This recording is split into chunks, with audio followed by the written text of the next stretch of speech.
Strike என்று சொன்னாலே அது விலையேற்றத்துக்கு முகாந்திரம் அமைந்துவிடும். குறிப்பாக எல்லா பொருள்களையுமே ஏற்றி வருவது லாரிகள். அவை லாரி உரிமையாளர்களை அழைத்து அரசு சுமூகமாக அதை தீர்த்து வைக்கப்பட வேண்டும்.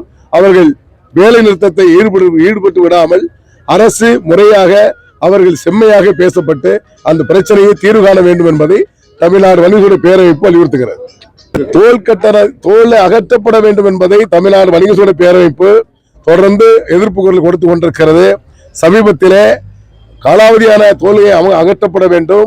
இன்று 60 கிலோமீட்டர் தோல் என்பது தமிழகத்திலே மாறுபட்டு சுழற்சியாக தோல் கட்டணம் அமைக்கப்பட்டு மக்களிடத்தில் பணத்தை, அதாவது ஒரு கந்து வெட்டி பிடுங்குவது போல பிடுங்கி கொண்டிருக்கிறார்கள். இதை மாற்றம் செய்ய வேண்டும் என்பதை வலியுறுத்தி வருகின்ற அடுத்த வாரத்தில் மத்திய மரியாதைக்குரிய நிதின் கட்காரி அவர்களை நேரடியாக சந்தித்து முறையிட இருக்கிறோம்.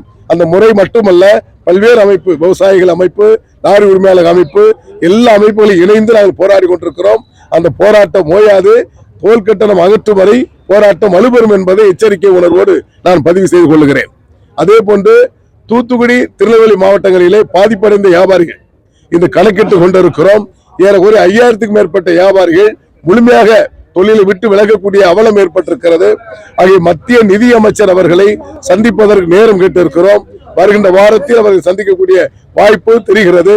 அந்த வேளையில் அவர்களை சந்தித்து சாமானிய வணிகர்களையும் அங்கு ஜிஎஸ்டி கட்டக்கூடிய வணிகர்களையும் அரசு பாதுகாக்கப்பட வேண்டும்.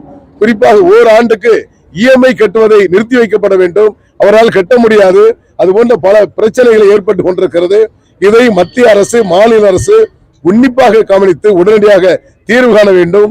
அதே போன்று மாண்புமிகு முதலமைச்சர் அவர்கள் ஏழை எளிய வியாபாரிகளுக்கு 1 லட்சம் ரூபாய் குறைந்த வட்டியில கடனாக தர உறுதியளித்திருக்கிறார்கள். அது சற்று உயர்த்தப்பட்டு 5 லட்சம் ரூபாய் வரை தர வேண்டும் என்ற கோரிக்கையை முதலமைச்சர் அவர்களை நேரடியாக சந்தித்து முறையிட இருக்கிறோம். இன்றும் நாளையும் அந்த மாவட்டத்தில் முழுமையாக ஆய்வு செய்து அந்த கடையினுடைய பட்டியலை எடுத்துக்கொண்டு முதலமைச்சர் அவர்களை சந்திக்க இருக்கிறோம். பாதிப்படைந்த வியாபாரிகளுக்கு தமிழ்நாடு வணிகர் பேரமைப்பு நிர்வாகிகள் மூலமாகவும் பல்வேறு கட்ட உதவிகளை அங்கு செய்ய இருக்கிறோம் என்பதை தெரிவித்துக் கொள்கிறோம். அதே போன்று இந்த அலுவலகம் திறக்கக்கூடிய இந்த தேதியில் அவருடைய பிறந்த நாளை முன்னிட்டு தொடர்ந்து 10 ரூபாய்க்கு உணவு, இது ஒரு வரலாறு. சாமானிய மக்கள், ஏழை எளிய மக்கள் உண்டு சாப்பிடக்கூடிய வகையில், பசியாற்றக்கூடிய வகையில் 10 ரூபாய்க்கு உணவு வழங்க இருக்கிறார்கள். அதற்கும் தமிழ்நாடு வணிகர் பேரமைப்பு பாராட்டுதலையும் நன்றி தெரிவித்துக் கொள்கிறார்.